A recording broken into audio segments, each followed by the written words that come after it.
Welcome along to Monday Night's Football Show. It's Eoin and Nathan here in studio with you until 10 o'clock this evening. So we are less than 24 hours away from a massive fixture in the path of Shelbourne FC. We are 4 days away from the beginning of the Premier League season. Liverpool kicking things off against Bournemouth on Friday night. So it's a peak football season, Nathan Murphy. Oh, we're back. We're back, baby. We never went anywhere. Football show here every day. First from football now show till eternity. Of a busy 9-10 months ahead. It is, of course, a World Cup year which the Republic of Ireland will be partaking in. Where in the world will we broadcast our last football show of this season from? Any pubs in New York, do hit us up. Or it is going to be New York the final next year as opposed to It's going to be New Jersey. It's New Jersey, yeah. But we'll get the train out. I think, is it the long haul, Johnny in the long haul, who'll put us up? And yeah, Johnny, get in early. There'll be a lot of demand, so I think Johnny needs to get in early, make those flight bookings early, get in ahead of the posse in New York. Exactly. We must get on our Airbnb bookings and all of that because it is signed, sealed and delivered. The Republic of Ireland will certainly be at the World Cup next year. That might actually figure in some of our conversation with regards to the weekend's football. I'm sure plenty of people out there found themselves watching a bit of Southampton versus Wrexham at the weekend. We'll get to that in just a moment. But Crystal Palace, Community Shield champions 2025, Nathan. Yeah, I was thinking of Andy Cantwell, who does those brilliant, is it lip syncing we call it, of commentators and co-commentators, and that they're dynamic. And Fletch and Ali McCoist talking about their excitement with being back in the first match of the new season and how many matches they were going to cover over the next 9 months, and that sort of resigned tone by the time they got to the end of that short conversation of, oh yeah, we're not going to have a day off. Oh, we got the Super Cup final between Paris Saint-Germain and Spurs on Wednesday night. There's your midweek football covered for this week after you've got Shelbourne tomorrow night. Then you've got the Premier League back on Friday night, Liverpool against Bournemouth, and it's just sort of relentless because there's more matches than ever on TV. So I think every weekend there's now going to be either a Friday night 8 o'clock game or a Saturday night 8 o'clock game. So the first 3 weeks of the season up till the international break, we've got Friday night 8 o'clock games, and then through September it moves to a Saturday night 8 o'clock kickoff. Okay, right. Every single week. Every week. So, yeah, there's going to be a lot of live football. Yesterday was a nice little taste of it. Something always more enjoyable about a community or charity shield when it matters to one of the sets of supporters. And it really felt like it mattered to Crystal Palace too. Yes, we won the FA Cup. We don't win silverware. So actually, why not go and win another one? It's one of also the great moments is watching a team who've made a whole host of new signings, seeing their first outing. And we'll get to that in a moment. But just on Crystal Palace, the Dean Henderson hat, when I saw it coming out at the start of the second half, I thought to myself, doesn't look great. You know, it's kind of one of those that he's clearly just nabbed off somebody else in the backroom team. Little did I know it would be the apparatus for the most iconic Community Shield celebration in history. You liked it? Oh, fantastic. If you've got a prop and you use a prop for a celebration, it gets extra marks. What sort of hat would you like him to have? I wonder, because this is sort of your traditional, like it's a real throwback of I've just noticed that maybe the sun is going to be in my eyes. Has anyone got a hat? No, nobody's got a hat. Oh, the kit man has one that he wore 10 years ago. Let's just throw that one on. Rather than something very slick and designed and actually a sort of advertisement for the club. Yeah, he's much like myself, doesn't really have a head for hats quite clearly, or else maybe it was just the wrong size hat that he needed at that particular juncture. But it was also, if he did it at the end of the penalty shootout, I was kind of thinking to myself, fair enough. But the fact that he did it 2 penalties in, and the fact that there was a little bit of a hairy moment before the 5th penalty for Crystal Palace as well, where you thought to yourself, geez, this might not actually go their way. Then the celebration would have been hilarious in hindsight. So did you think it was somewhat contrived of, okay, I've done my thing. Yeah. We're a couple of penalties in. I've contributed, so I'm going to have my little celebration just in case we screw this up. Or as happened, when Devaney scores the winner, he gets to be the one who properly celebrates the victory. Yeah, exactly. Give Devaney his moment. Somebody who will be watching in an international context, representing the North for many years. I was just making this point that it's gone quiet around a United Ireland football team. You look at the talent that is starting to come through for Northern Ireland over the next few years, and I think maybe we need to spark it up over the next few weeks. We're okay for Euro 2028 because the Republic of Ireland are in there. Unfortunately, now Northern Ireland are going to have to try and qualify. But I think post Euro 28, we need to get on board with this. Yeah, there's going to be an even enough split. Conor Bradley is not on an island here. There is Shea Charles. Yeah, there's a tranche of young footballers representing Northern Ireland who are going to be very, very impressive indeed. But the balls for that penalty, is there some suggestion that maybe he might get farmed out on loan this season? I know he was on the bench a good bit last year for them, so I mean, it's sort of hard to tell what's going to happen with Palace between now and the end of the transfer window. You'd love if that team could stay together, because so many of the teams around them have lost all of their talent, and there's still the strong possibility that Mark Gahey leaves potentially to Liverpool. Certainly the way Steve Parish was talking yesterday, it's either sign a new contract or we're going to have to sell. And like the price they're talking about is anywhere between 35 and 50 million. So with a year left in his contract, it makes sense. Eberechi Eze has been linked consistently with Arsenal, but is that dependent on Mikel Arteta getting his way and being able to keep Gabriel Martinelli and add Eze as well? It seems as though Arsenal are saying, well, it's one or the other. If you sell Martinelli, get that money in, maybe we can sign Eze. Adam Wharton seems to be somewhere on a list for Manchester United and several clubs, and how could he not be? He's just, watching him again, technically, that position in the middle of midfield, you'd have to think most top clubs are going to be looking at him. So if they come through the transfer window and somehow were to maintain all three of them, or even just lose Gahey and keep Wharton and Eze, with what's happened at the likes of Brentford and Bournemouth, you'd have to think there's a real chance of Palace kicking on next season. And maybe then there's not much game time for Devaney, but if they were to lose one or two of them, suddenly he probably finds himself front and centre. Yeah, it was confirmed today as well by CAS that they will be playing Conference League football this season as opposed to Europa League. Just one other thing on Henderson before we move off Palace. You saw the bottle that had been circulated. I was under the impression that the instructions were a bit more detailed rather than just left, right. So it was Konate left, Robertson left, Salah right, etc., etc. And it was left or right for all of them except for Curtis Jones, where it said, wait, is that a mark of honour for Curtis Jones, or is it much the opposite? Or that he hadn't taken enough penalties, that didn't have enough research. You saw what had happened in the Euros final with Hannah Hampton, who managed to get the bottle and flung it into the crowd for the Spanish goalkeeper. And I presume that's why. Now, it's not that much of a disguise that he had it under the towel, so that Liverpool wouldn't be able to spot that here's where he was hiding it. I don't understand why Alisson didn't just walk over while he was saving a penalty and off you go. I mean, that might be the new norm after what Hampton did. Gueye going to Liverpool potentially, is there just a little sign from Liverpool's performance yesterday afternoon that bolstering that defence is a really, really important thing if they're going to defend this title? Well, they've lost Jarell Kwanzaa, so they need an extra body, and maybe that's why Nathan Collins' name has been bandied about over the last couple of weeks as well. They also need to future-proof themselves in the way that they have an attack for. Eventually the end is going to come for Virgil van Dijk. They're now in a position that even if speculation comes up around Salah, at the end of next season, you'd imagine Liverpool will be quite comfortable with what they have ready to go to replace Mo Salah, where that's not the case defensively. Now, Van Dijk didn't have a good game yesterday, was the other thing. It felt a little bit like the last year of Slot's reign, of the last few months, where they were just wide open every time they lost the ball. Klopp's reign. Klopp's reign, yeah. Every time that, even in the first half when Liverpool were the better team, that they lost the ball in midfield, it just felt like one ball over the top and Liverpool were going to be in massive trouble. But they were missing Gravenberch, McAllister, even Endo if they were stuck. I don't think Curtis Jones and Dominic Szoboszlai is a midfield that gives you any protection at all.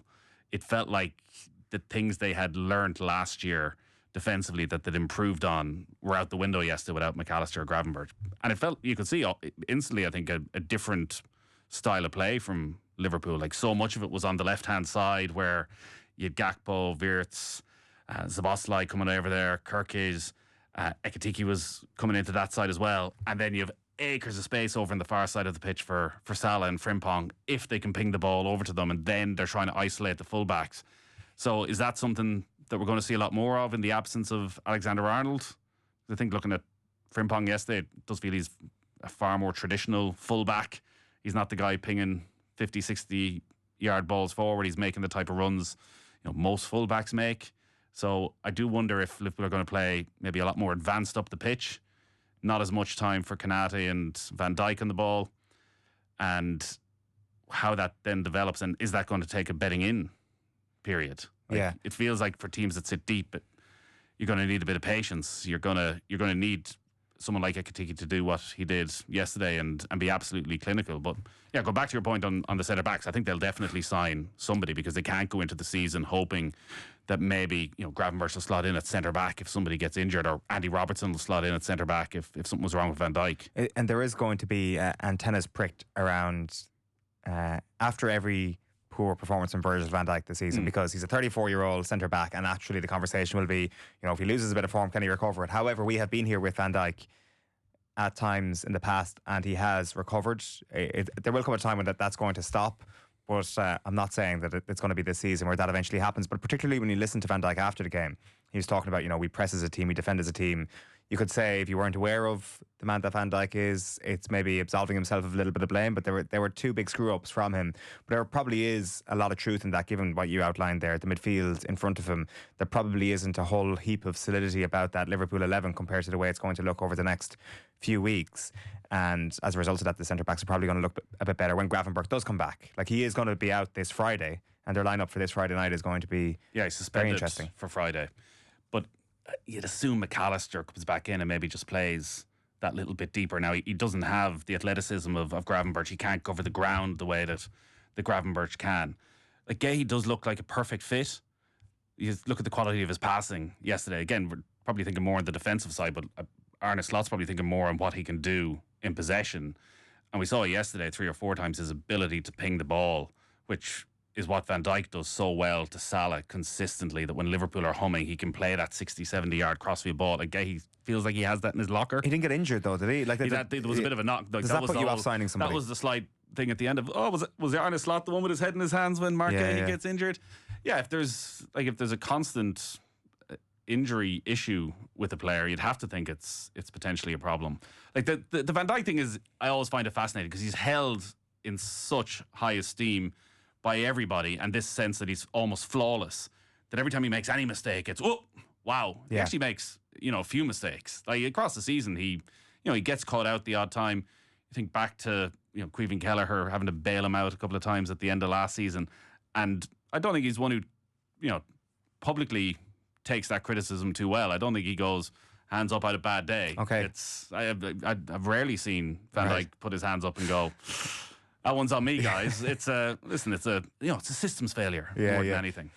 Liverpool will be mad to change the starting midfield from last year. But they are going to change the starting midfield because Wirtz is going to play in midfield.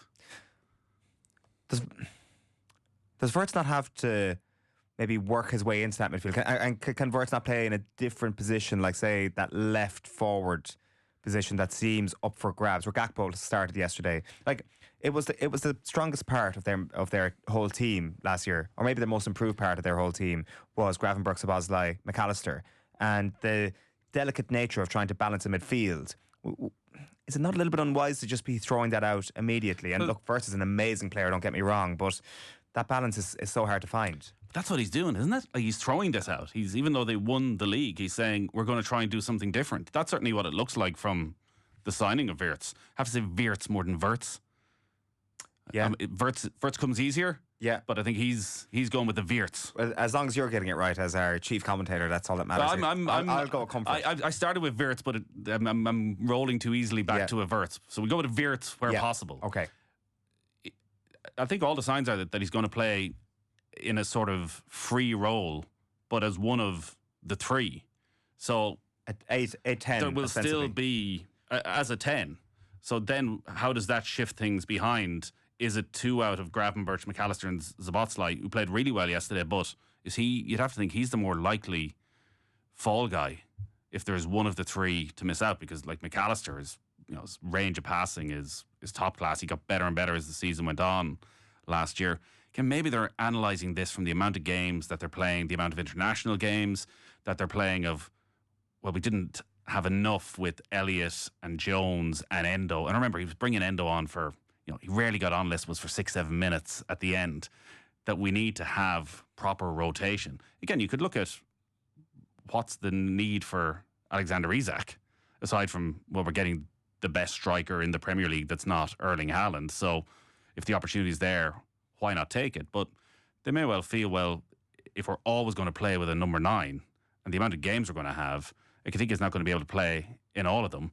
and maybe he's moved away from what they did last year, which was sort of the false nine with Luis Diaz as the false nine, Gakpo on the left-hand side, or they could rotate sometimes. That actually we want an out-and-out, a guy who's, if Wirtz is going to play in that number 10 role, suddenly we want a guy in front of him who's going to play on the shoulder of the centre-back all of the time and not drop as deep.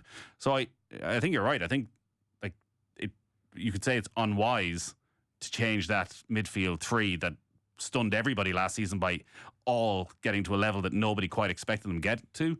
But that's what he's doing. Like that's this overhaul for Liverpool, and that's where the question mark arises for Liverpool. Yes, they're signing better players than they had last season, but how long is it going to take all of that to work? How long is it going to take for the buy into the system? What does it mean? Again, going back to how they played yesterday, it's a very small sample size and an unimportant game. What does it mean for Salah? Is Salah having far less touches, but does that matter? Because actually when he's getting it, he's more isolated and more one-on-one with the opposition full back, and Frimpong is up supporting them and they're getting an overlap there in the way that maybe they always didn't last season. But is he going to be happy with that? Like, I think it was 10 touches in the first half yesterday. And that may be part of the plan is, we're going to play a lot of the game on one side of the pitch so that there's a lot of space for Salah on the other side. But is he happy that Wirtz is the main man? Like, everything went through Wirtz yesterday, which was really promising from a Liverpool point of view. And again, I think that's small sample size. One of the things that I felt yesterday was Liverpool played far higher up the pitch than they generally do. Last season, they always started again with Van Dijk and Konate. Every time they were in a bit of trouble in midfield, go back there. Whereas now it felt that actually Wirtz is so good on the ball and so comfortable taking possession anywhere that they're playing a little bit further up the pitch. And it does look as though he's going to have a free role, and maybe rightly with the amount of money they've spent on him, to do whatever the hell he wants. It's going to be mad that actually the summer of 2025 is a far more seismic summer for Liverpool Football Club than the summer where Klopp was replaced by Arne Slot. And maybe when the tale is told of the Slot era, and Liverpool fans will hope it's 5 years from now, or even longer, you'll have to go back and think about the massive differences between year one of Slot and year two of Slot. So, and the other bit, Owen, that we almost have to check ourselves on, I think, consistently over the season, is we just have no idea of what the impact of Diogo Jota's death is going to be on that group, and particularly the players who've been with him over the last 3 or 4 years, and the sudden shock of his death, and trying to cope with that. And there'll be moments, maybe such as Friday night, when I think they're going to have the main tributes ahead of the game against Bournemouth, and there'll be another minute silence, and there'll be various tributes in the hour leading up to the game. And I'm sure the atmosphere and the emotion of the occasion is going to be somewhat overwhelming in ways, but Liverpool are very good at taking that emotion and using it to their advantage on the pitch. But how does that play out across the season when you're going to grounds where he'll have scored important goals, he'll have certain memories and certain players, and I don't think we've any way of knowing how that impacts on Virgil van Dijk, who's, I'm sure, taken a huge amount of that on his shoulders over the last couple of months. And football is so ruthless. People aren't going to offer it up as an excuse if they start losing games. It'll come back to, well, why did he change the system? Whereas I think there almost is a bit of, every few weeks we have to go, this unprecedented situation has happened for this group, and maybe it is having some sort of an impact. Definitely. You mentioned at the top the idea that we're going to get into a new, more fulsome rhythm with the Premier League season this year. I think we kind of got into that habit kind of out of reflex on Saturday, where I think a lot of people ended up watching this Southampton versus Wrexham game. Hugely entertaining. Big Irish angle on all of this. And you might have made the case beforehand that you could foresee James McLean having a role. You could foresee Gavin Bazunu playing a part, which they both did in varying degrees of success. In the end, Ryan Manning was the Irish superhero in this. Scored one, set up one, and a brilliant free kick. Yeah. Was, 30 yards out? About that. I didn't know you had this in your locker, Ryan Manning. And suddenly, on a weekend when we learned that Robbie Brady is in all likelihood going to miss the qualifiers next month because he picked up a seemingly pretty bad calf injury in a pre-season friendly against Manchester City, and he's our go-to guy for a set-piece specialist, that maybe Ryan Manning is literally just going to slot in. I think Ryan Manning would have played anyways in September, maybe in a slightly more advanced position. There's a lot. The way that they cover the Championship League One, where every single game is on all of the time, and there's just a relentless drama with, it feels like, constant last-minute winners and mad stuff happening all of the time. Yeah, this was, I only saw the latter stages, which game was ideal. where you get all the drama. Like Wrexham are going to be a story, maybe the biggest story. Like the fact that Wrexham and Birmingham are coming up and are the focus of these documentaries and are very much of interest, I think, to your neutral supporter, more so than a lot of even the teams, the better teams. Like, I'm not sure whether Wrexham are going to come second or second last. I'm sort of assuming they're going to come second because they'll just keep on investing. But maybe there's a ceiling to what they can do with the rate of progress that they've had over the last couple of years. And this is a season where, is that a better storyline for Wrexham? It's a season of struggling. They survive on the last day. Yeah. What does FX actually want out of this season? Are you rooting for them? I don't know. No, which probably means no. Yeah. I don't feel. I was rooting for them strangely when they were further down, but now I think they've just got to stand on their own 2 feet and prove that they deserve anything else. If they want to get promoted, go and be in an incredibly difficult league, one of the better teams. Like, it'd be brilliant to see James McLean sort of leading them. I mean, just signed a new contract as well over the weekend, back to the Premier League and get another crack at the Premier League, having taken a step down in terms of football for his career, but obviously not in terms of probably the financial side of it, to become this figurehead for Wrexham. But no, I don't think anyone's really with the fairy tale, certainly in this part of the world. Maybe outside of those of us who are watching and consuming a lot of English football, you're looking at this underdog story, and its natural conclusion is that they end up in the Premier League at some stage.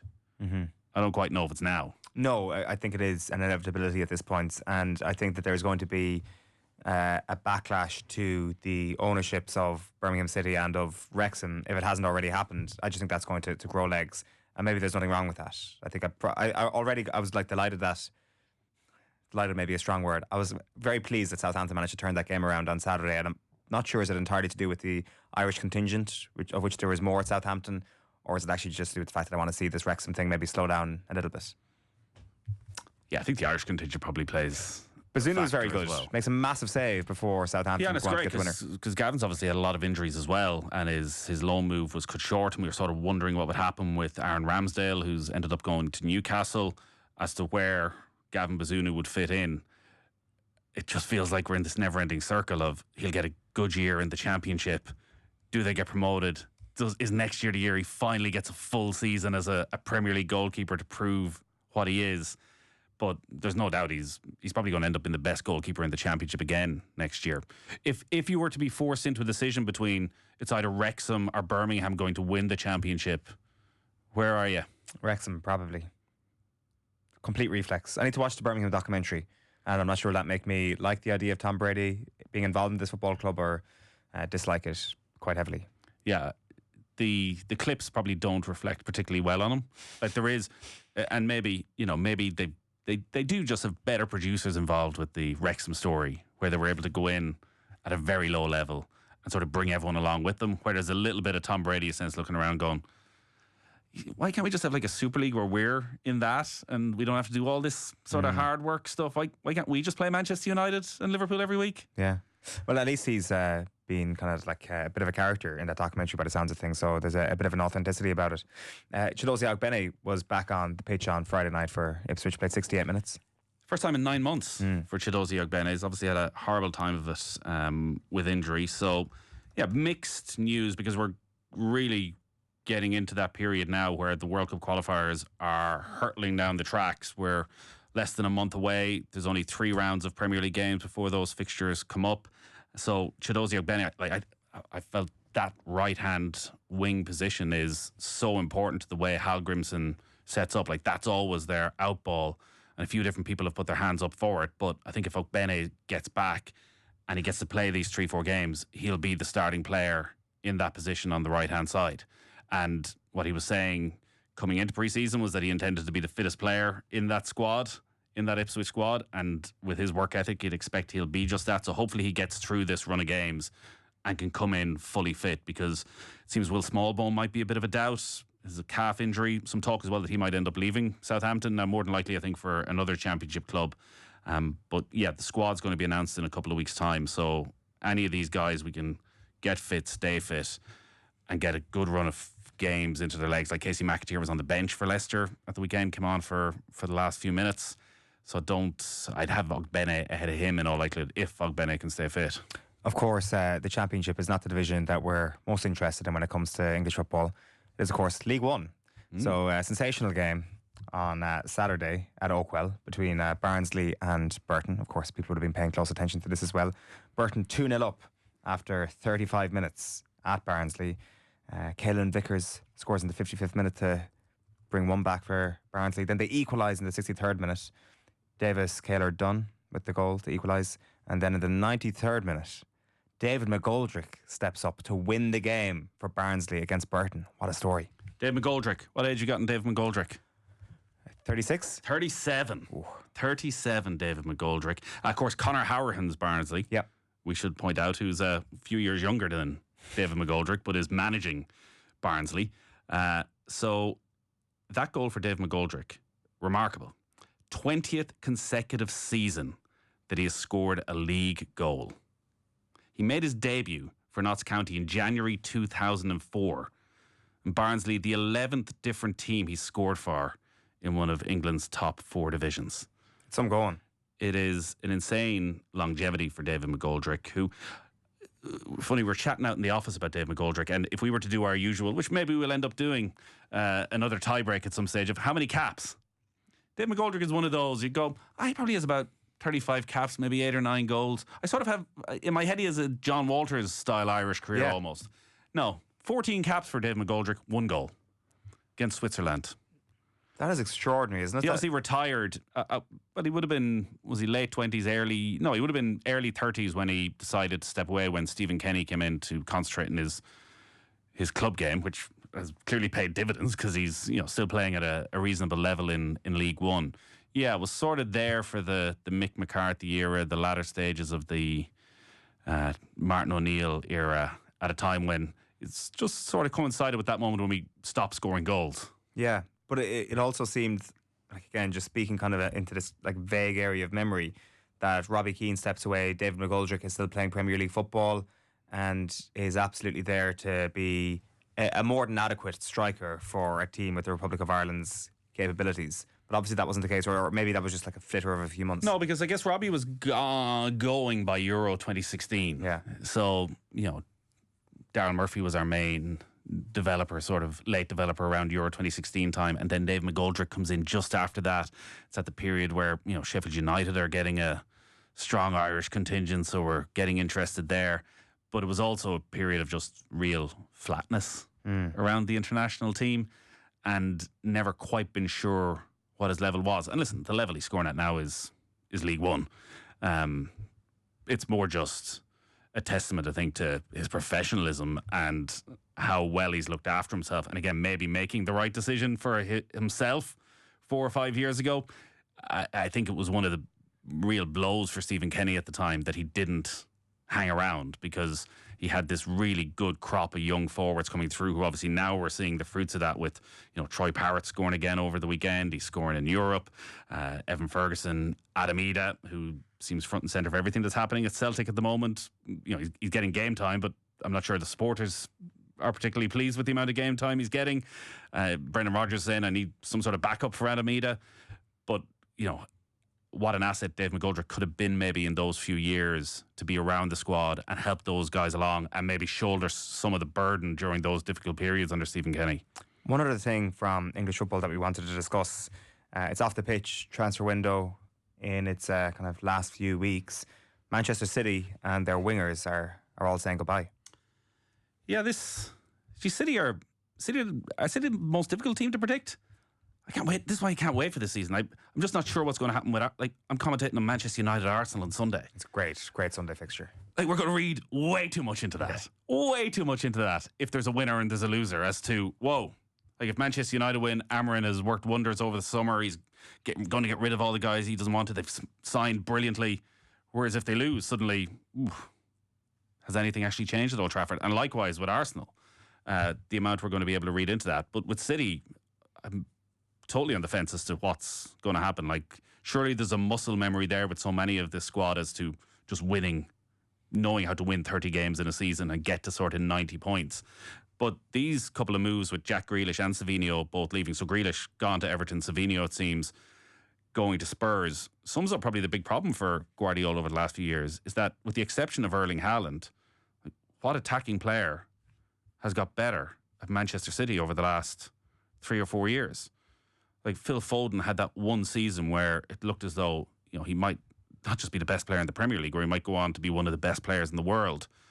And for various reasons, nothing really happened for him last season.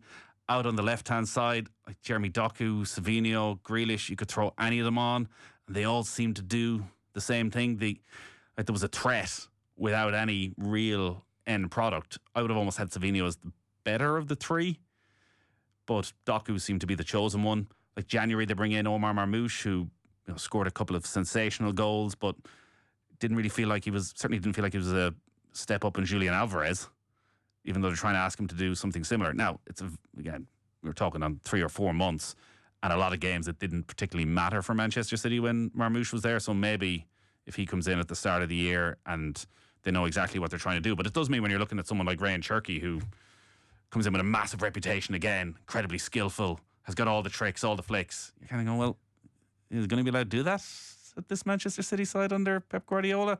Like it's a mad thing to be saying, considering how many goals they generally score and how brilliant they are going forward. But, you're still, it feels, relying on Bernardo Silva to come up and, be a solid sort of 8, 9 out of 10 every game. De Bruyne is gone. Rodri's got a setback.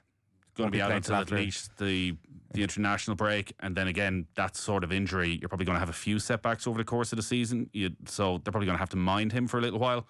So it's a really strange time. Like, are they going to go, now that they've signed Aït-Nouri and play Aït-Nouri at left back and move Gvardiol in as a centre back and go with more traditional? So is Pep going to be the one who goes back more traditional like Liverpool with the full backs and not inverting as much as they were? Or did they just do that on the right hand side if Aït-Nouri is a more traditional left hand sided player? So yeah, really interesting what's happening.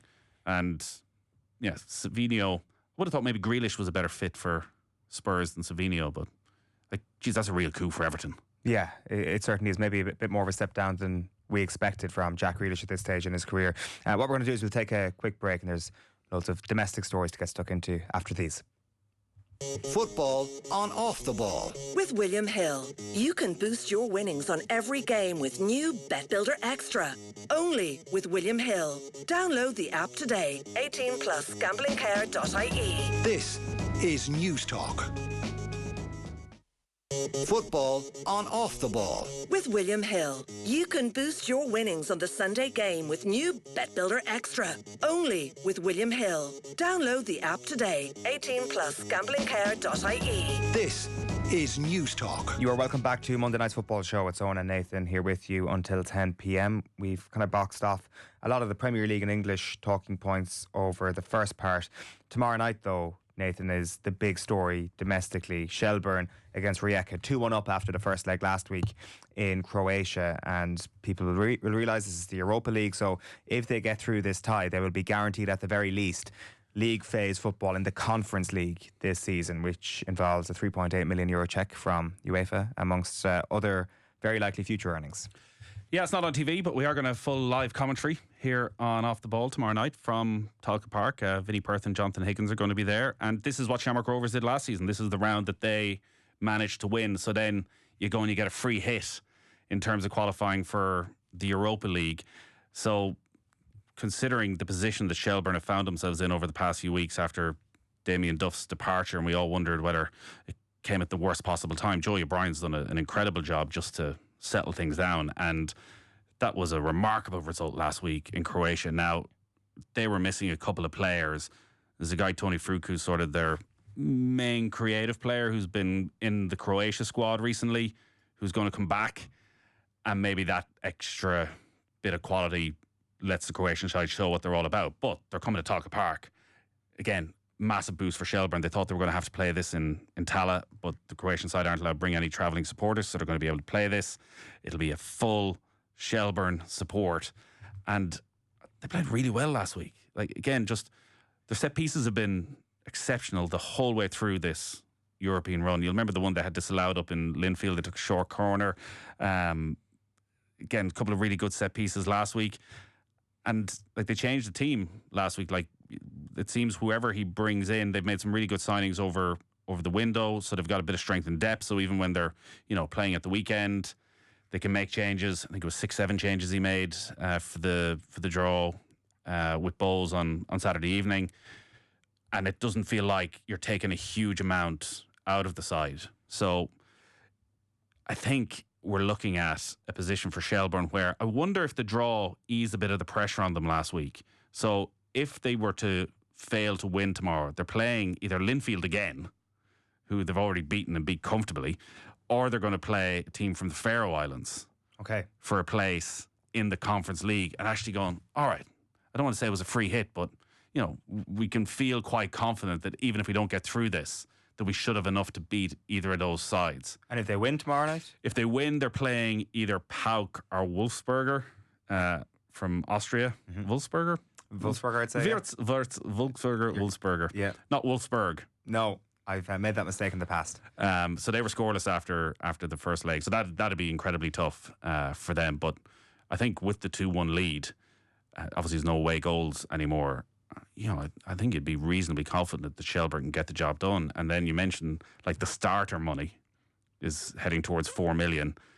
And we saw last year with Shamrock Rovers, who were more than able to hold their own when it came to the Conference League and get to the playoffs, and very unfortunate not to get through to the last 16 of the Conference League. Like Shelbourne should be in a similar position where you'll have games that are winnable, and suddenly then you're able to transform the club for not just this season, but for the coming seasons, and try and focus on getting back in next season, because that's obviously the big challenge for Shelbourne right now. They've got Pats in the Cup next weekend. The Cup is huge for Shelbourne, for all the teams, because it gets you into the Europa League qualifiers for next season. So, yeah, it's a really exciting time, I think, for Shells again, who must have been a little bit concerned when Duff left that it might just all fall a little bit flat. And then Thursday night, we've got Shamrock Rovers, who were beaten over in Kosovo by Balkany. I always wondered then, was there the opposite effect on them when they saw the draw? So they're going to be playing a team from Portugal, from the Azores, who finished 5th in the Portuguese, Santa Clara, who are almost certainly going to go through. Like one of the toughest draws they could have gotten in the playoff. Was there a little bit in the back of their minds of, sort of thought we could beat anybody, but maybe this is the toughest possible opposition they could get. Right, so you'd almost say Shelbourne the most likely team to be flying right now, whereas I think a couple of weeks ago you would have thought Rovers. Shamrock Rovers. You were at the Rovers game yesterday. They were at DC Park. Thrilling 0-0 draw? This was maybe the best 0-0. Yeah. Certainly top 5 0-0 draws I've ever seen.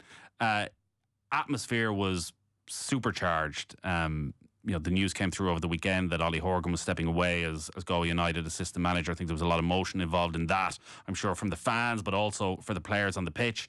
Shamrock Rovers have one eye on Europe. They make a lot of changes, but Galway went back to what they do best, which was ultra physical, know exactly what they're about, allowed Shamrock Rovers have possession at times. I think Rovers ended up with sort of 76-77% possession and didn't have a shot on target.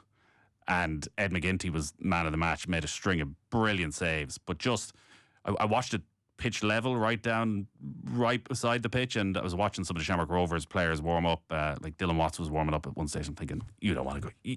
You don't want to be going out there. Yeah. This is no place for a technical player like you. You just want your biggest, most physical men out there standing up to this. And there was nothing. I wouldn't have said there was anything particularly dirty about it.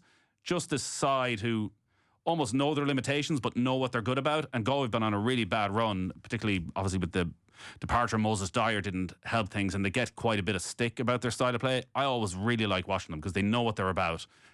When they need to get the ball down and play a bit of football, they can do that. But Jesus, they're just so physical. I haven't seen a team be that physically commanding in a long, long time, and should have won the game. I think Galway United or Shamrock Rovers would be just delighted to get their trips to Galway done for the season and forget about them for a little while.